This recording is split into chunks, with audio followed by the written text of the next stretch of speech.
para apresentar um bocadinho o que é que se está a passar no mercado de petróleo. Nós vimos uma grande agitação no mercado de petróleo no mês passado. Este mês tornou-se um bocado mais calmo, mas ainda com bastante volatilidade e com bastantes oportunidades de negócio.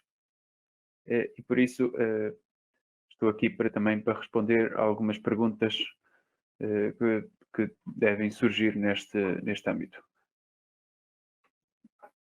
Posso... como é que queres desenvolver agora as questões, Juan? Ok. Primeiro de tudo, é proveitosa a queda do preço do petróleo para a economia portuguesa? É assim, nós temos... A economia portuguesa não é dependente do petróleo, como outras economias, como são os membros da OPEP, os Estados Unidos, a Rússia. Esses países são fortemente afetados pela quebra no preço do petróleo. Portugal é afetado indiretamente. Primeiro, o colapso que nós vemos aqui, por exemplo, neste gráfico, o grande colapso que ocorreu no mês passado nos contratos futuros, foram no petróleo WTI. Existem dois grandes mercados de petróleo, o petróleo WTI e o petróleo Brent, que é este, oil. Enquanto neste está integrado o petróleo dos Estados Unidos e da OPEP, no Brent é o petróleo inglês, digamos assim, do Reino Unido, e é por ele que o Portugal estabelece o preço da gasolina e do petróleo.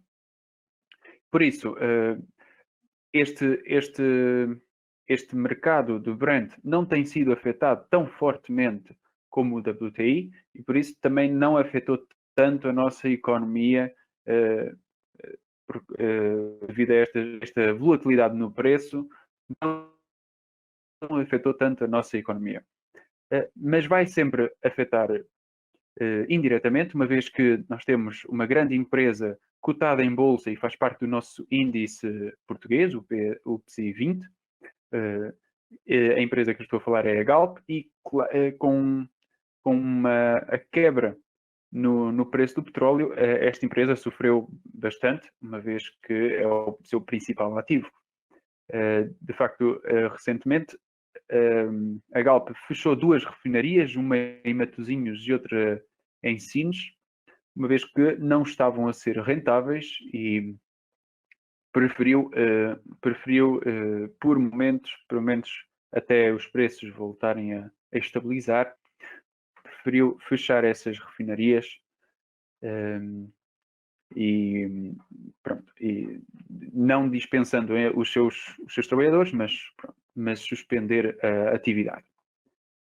De outra forma que pode impactar positivamente o mercado português é através do preço da gasolina e do gasóleo e dos derivados de petróleo, uma vez que com os preços mais baixos temos também combustíveis mais baixos e temos maior facilidade, principalmente as empresas que dependem de deslocações, desde a TAP, desde toda a economia, e todas as pessoas precisam de gasolina e de gasóleo para se deslocarem. E até na produção de energia. Por isso, precisamos um preço mais barato vai levar a uma maior eficiência e a uma maior disponibilidade monetária para outro tipo de investimentos. E isso pode ser um ponto positivo. No entanto, o impacto não é total, ou seja, não é linear. A descida do preço do petróleo não significa uma relação, não tem uma relação direta com uma descida de preço nos seus derivados, uma vez que uma boa parte do preço dos seus derivados, da gasolina, do gasóleo, são taxas fixas, são impostos fixos, e por isso a descida do preço é bastante limitada. Nós reparamos que a descida, embora tenhamos tido uma descida tão significativa, mais de 30% no início desta crise no petróleo, desceu, e ainda assim, nos valores atuais, ainda está bastante baixo. Vemos aqui esta queda acentuada, que começou então com a crise de 45% no Brent, mas nós não tivemos uma quebra no preço do petróleo, no preço da gasolina, peço desculpa, de 45%. Ficou mais barata, mas mais barato, uns 10, 15, 20 cêntimos por litro. Quais são os países mais prejudicados com a queda do preço do petróleo? Também os países são mais beneficiados disso? Uhum. Os países mais prejudicados, a curto prazo, podem ser os países produtores de petróleo, obviamente. Temos os membros da OPEP e temos os seus aliados, a Rússia, o chamado OPEP+. Temos a Arábia Saudita e a Rússia. A Venezuela tem sofrido bastante com esta quebra no preço dos petróleos, mas também esta quebra também resultou dos conflitos que foram originados pelas tensões entre a Arábia Saudita e a Rússia. No entanto, estes países dependem bastante do petróleo, mas eles são bastante grandes, são grandes o suficiente para suportarem um longo período de preços baixos. Existem outros países que têm pequenas produções, pequenos produtores, e que com o nível de preço a que está o petróleo, podem tornar-se insustentáveis. E é o que nós vemos, nomeadamente, nos Estados Unidos. Muitos produtores, por exemplo, que produzem petróleo a partir de xisto, estão a ir à falência porque a estes preços não compensa a exploração que têm vindo a realizar. Por isso, os Estados Unidos sofrem bastante com isto. A Venezuela, obviamente, também é uma economia mais frágil. A longo prazo, no curto prazo, estes são os que sofrem mais, e no longo prazo, estes baixos preços podem beneficiar os grandes produtores, uma vez que vão eliminar uma parte da concorrência. Estes preços poderemos até especular se não haverá por detrás destes preços baixos uma estratégia agressiva de competição para que pequenos produtores vão à falência e para que o preço possa então subir e a produção da Arábia, da Rússia e de outros países, grandes produtores, possa aumentar com preços mais apreciáveis. Espero responder à pergunta. Sim, acho que já falou do Galp, mas como prevê o comportamento do Galp para o futuro? Eu vou ver aqui as ações da Galp para mostrar também como é que essa empresa está-se a comportar. Estava a fazer aqui esta análise em que nós vemos que com a empresa, a Galp, sofreu no início, em fevereiro, março, nas quedas de fevereiro e março, sofreu como as outras empresas. Nós vemos uma queda em fevereiro, março, bastante acentuada. E aqui, segundo a retração, segundo os níveis de Fibonacci, nós vemos que o preço tem estado a lateralizar sem conseguir ultrapassar o nível de retração de Fibonacci de 38,2%. Isto significa que, tal como o petróleo está em baixos preços e não tem vindo a subir o preço, a Galp também está à espera que o preço suba. Isto pode, no curto prazo, enquanto não houver uma verdadeira procura, um aumento da procura com o levantamento das restrições e com as restrições e com os bloqueios impostos por causa do coronavírus, a Galp poderá ter alguma dificuldade nas suas finanças. Para já ela consegue manter-se no mercado, uma vez que também é diversificada na sua produção e vendendo depois os derivados de petróleo, consegue assim aguentar ainda bastante tempo, mas isto vai-lhe custar bastante um impacto significativo nos resultados deste ano. Talvez um impacto mais significativo do que outras empresas que não dependem tanto do petróleo. Nos próximos tempos, nós poderemos ver o preço continuar a lateralizar entre estas duas, dentro desta faixa, entre mais ou menos os 9 e os 10,5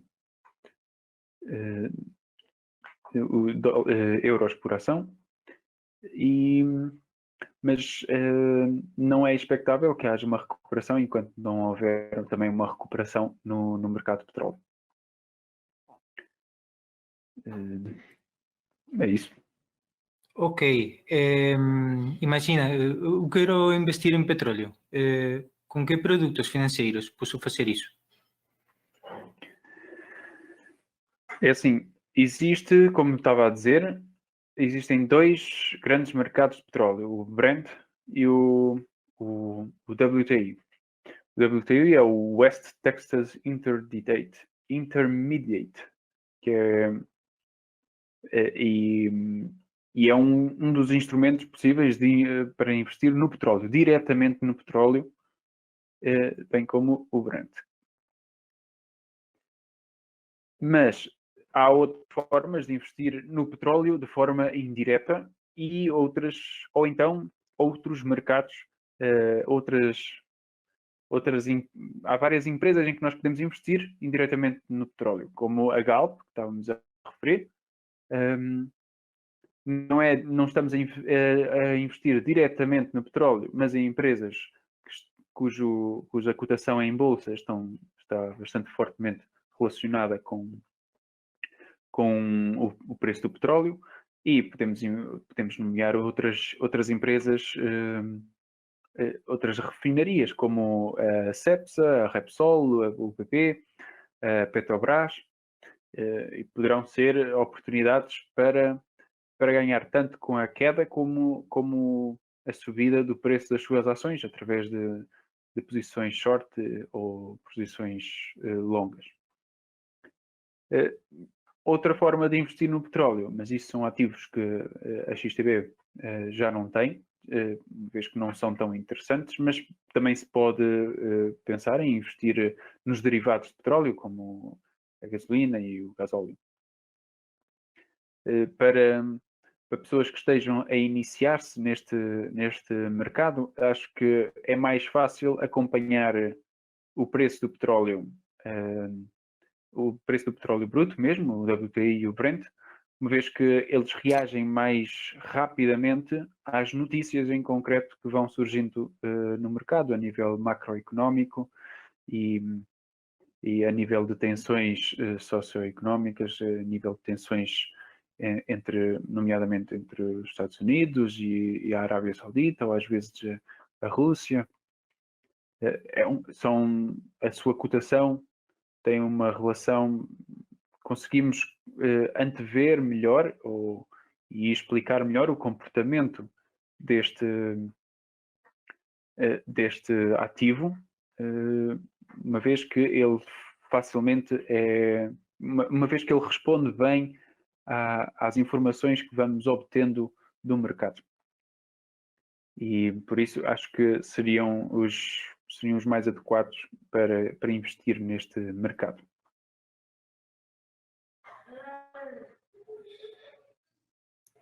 Desses produtos que recomendas para um investor mais amador, qual acha que é o melhor?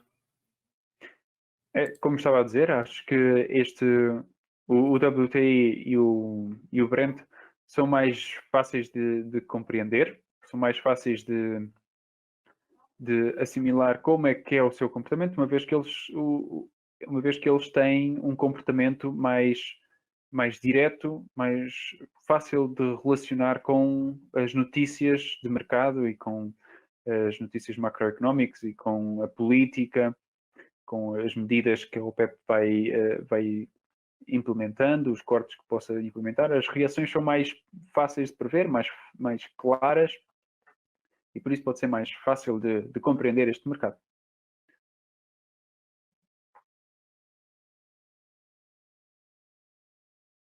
Sim? Sim. O que podemos esperar do preço do petróleo, tanto a curto como a longo prazo?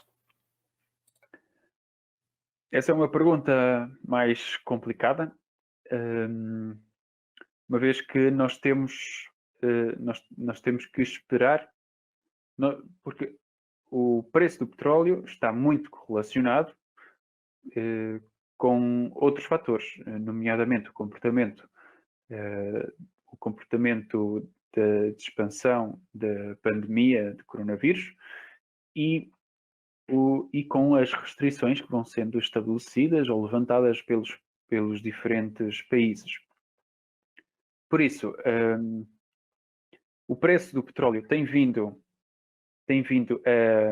a reagir com bastante volatilidade devido a vários fatores, nomeadamente no mês passado, nós vemos aqui no gráfico, eu vou aumentar para ficar mais claro, vou pôr em 4 horas, períodos de 4 horas. Nós vemos aqui uma forte queda no petróleo ocorrida na fatídica segunda-feira de abril, quando os contratos de futuros com vencimento em maio aproximavam-se do fim, mas não havia, os investidores que ainda tinham contratos e que não os tinham renovado ainda, perceberam que já não havia espaço para armazenar o petróleo.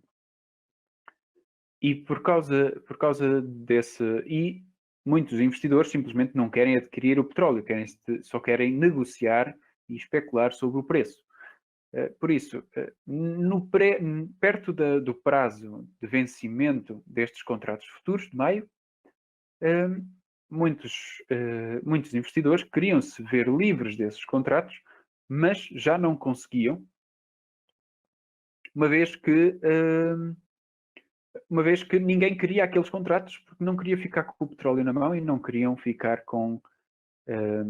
porque já não tinham espaço nos armazéns ou porque por diversas razões. Uma das razões é, por exemplo, as refinarias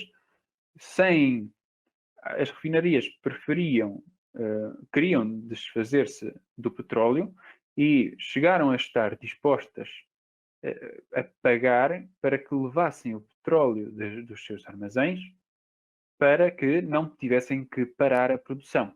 E estes foram os fatores que levaram o preço do petróleo a chegar a valores negativos. Estes valores negativos restringiram-se, refiro outra vez, restringiram-se a um contrato de futuros, que eram os contratos futuros com vencimento em maio, cujo o prazo, ou melhor, com prazo de entrega em maio e com vencimento no mês passado. O mesmo pode vir a acontecer nos próximos tempos, quando aproximar-se a data de vencimento da próxima leva de contratos. Foi precisamente por causa disso que, por exemplo, a XTB fez o rollover, a renovação dos contratos antecipada, e não fez primeiro dos contratos de maio para os contratos de junho, mas antecipou a renovação dos contratos de junho para os contratos de julho, uma vez que os preços já estavam a cair fortemente nos contratos de junho, uma vez que já se especulava que o mesmo que aconteceu no mês passado viesse a acontecer este mês. E não, o perigo era até sustentável, era até razoável, uma vez que existem grandes ETFs, um deles, o United States Oil Fund, que tem posições bastante grandes nestes contratos e que, se quisesse fazer o rollover, a renovação do contrato para contrato de um momento para o outro, levava os preços a valores negativos imediatamente. E os investidores, com receio disso, começaram a desfazer-se das suas posições. Este movimento foi parado quando este fundo anunciou que vai parcelar as suas renovações por diversos contratos de futuros, por diversos períodos. Por isso, nós poderemos ver ainda, cada vez que os contratos futuros se aproximarem-se do seu vencimento, poderemos ver alguma queda no seu preço, mas não será expectável que estes rollovers e que este vencimento apanhe de surpresa tanto os investidores como apanhou no mês passado. Por isso, é pouco provável que se repita o cenário de preços negativos no petróleo mais uma vez. No entanto, a situação do petróleo não está muito bonita, porque nós temos, eu vou mostrar aqui a minha apresentação, por diversos fatores, nomeadamente o espaço disponível para armazenar petróleo. Nós vemos neste gráfico que os estoques de petróleo atuais nos Estados Unidos já estão em máximos dos últimos 5 anos, já estão nos máximos dos 5 anos, e a este ritmo, como deixo aqui a nota, a este ritmo, em 15 semanas, os Estados Unidos ficarão sem espaço de armazenamento. Isto significa que, sem espaço de armazenamento, os preços do petróleo vão voltar a cair, porque ninguém quer ficar com o petróleo porque não tem onde o armazenar. E, num cenário catastrófico, isso significaria que algumas refinarias poderiam ter que interromper a produção. E isto tem grandes custos para essas refinarias, uma vez que parar a produção e reiniciar tem vários custos e tem vários riscos. Além disso, nós, para vermos o estado caótico a que isto já está a chegar, isto é uma foto da costa da Califórnia, onde vários navios petroleiros estão a ser usados como armazéns flutuantes, uma vez que já não existe espaço, ou o espaço está cada vez mais caro para armazenar petróleo no continente. Existem estimativas de que o preço do petróleo por barril possa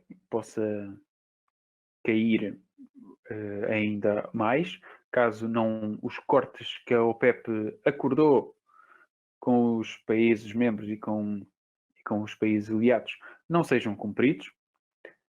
Esses cortes já vieram de forma um bocado atrasada, já deviam ter sido feitos mais cedo, e não são implementados imediatamente, eles vão sendo gradualmente implementados, e por isso a produção ainda excede a procura. Caso realmente vejamos nos próximos 2 meses o levantamento das restrições, nós poderemos ver finalmente então o aumento da procura. E com o aumento da procura vai aliviar os armazéns e através do consumo, mas pelo histórico, e é por isso que eu estou a mostrar este gráfico, o que nós vemos depois de uma grande queda no preço do petróleo é uma recuperação lenta do preço. Mesmo que a procura aumente, o preço do petróleo não acompanha imediatamente essa recuperação e tende a lateralizar durante vários meses até começar a subir. Isto foi o que aconteceu em 85, em 97, na crise de 2008 e em 2014. Este azul claro é o azul escuro, peço desculpa, é o comportamento do preço este ano. Como vemos, chegou mesmo a mínimos históricos.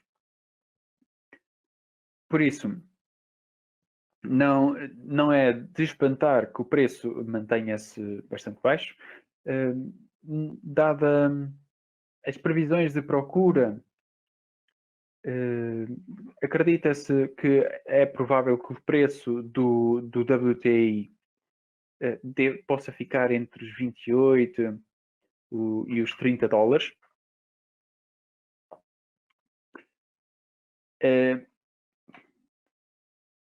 Deixem-me só voltar à plataforma.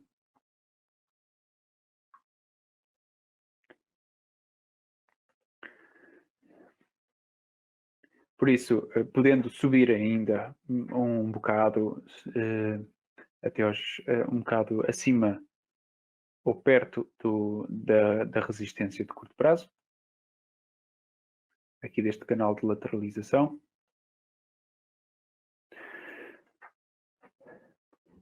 Pode continuar nestes valores, mas entre os 29, os 30 dólares, é provável que consiga. E quanto ao Brent, é provável que fique entre os 38, 40 dólares,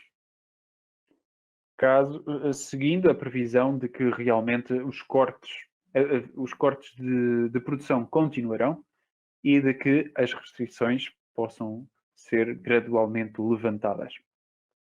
Estas são as principais notícias que têm movido o mercado de petróleo em geral,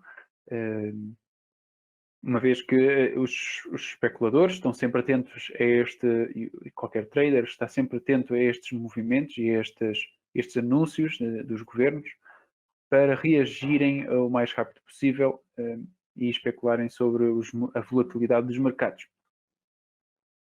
Por isso, é importante realmente acompanhar estas notícias para conseguirmos aproveitar estas oportunidades. Quer sejam elas de queda, quer sejam elas de subida de preço, uma vez que nós podemos investir nos dois sentidos no mercado. Sim?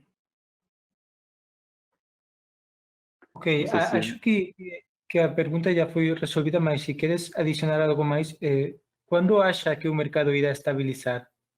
Só quando terminar a pandemia?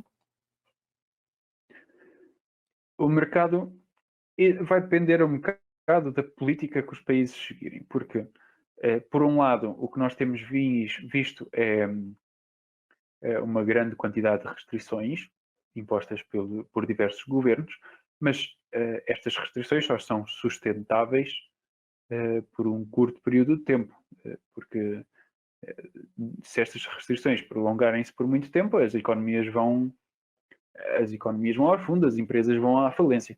Por isso, não acredito, mas isto claro que é a minha opinião, não acredito que as restrições durem muito mais tempo e poderemos ver em breve as economias a voltarem a abrir, as viagens a voltarem a ser permitidas e o consumo e a procura a voltarem a subir. Por isso, é provável então que o preço mantenha-se em valores próximos aos que vemos atualmente, ainda por vários meses, mas quando virmos, mesmo que a pandemia não esteja ainda totalmente controlada, mas quando virmos que realmente a procura sobe, nós poderemos ver então que a tendência do mercado vai ser de recuperação dos preços. Talvez não. É pouco provável que venha a recuperar aos valores a que estava, enquanto a pandemia não terminar, mas é provável que recupere significativamente. E esperemos que sim, porque sem, se as economias não abrirem rapidamente, nós não morremos da doença, morremos da cura. E não porque simplesmente os produtos necessários para o nosso cotidiano não caem do céu, e é preciso que as economias continuem a trabalhar e a produzir. Dito isto, acho que é prudente estar atento às volatilidades de curto prazo deste mercado, não ter grandes expectativas de subidas nos próximos meses, até ao final deste ano. Talvez acredito que os preços possam já ter recuperado significativamente em meados de 2021. Até lá, a subida vai ser muito gradual. Muito gradual, e como acompanhando e acreditando que o cenário que nós temos visto em momentos históricos passados se venha a repetir. Ok, Andrés, não sei se quer adicionar alguma coisa da sua apresentação ou podemos fechar. Eu julgo que é isso. Neste mercado, este mercado depende muito realmente da produção da OPEP e do comportamento que a OPEP vai tomar nos próximos dias, vai aumentar os cortes ou se vai antecipar os cortes que já têm programados, e é preciso também depois acompanhar se os países cumprem o acordo estabelecido na OPEP, cumprem os cortes ou se arranjam subterfúgios para continuar, para não cortar. E estou a dizer isto com razão de ser, uma vez que já não seria a primeira vez que tal ocorre. De resto, penso que é um mercado que também influencia bastante os outros mercados, uma vez que o mercado em geral, o mercado económico em geral, a bolsa de valores está intimamente ligada com os preços de petróleo, e nós conseguimos ver isso, por exemplo, quando houve o agravamento das tensões entre a Arábia Saudita e a Rússia, e quando houve aquele braço de ferro com preços baixos, o próprio mercado também ressentiu-se, e os índices ocidentais caíram significativamente. E por isso é um mercado que é importante acompanhar.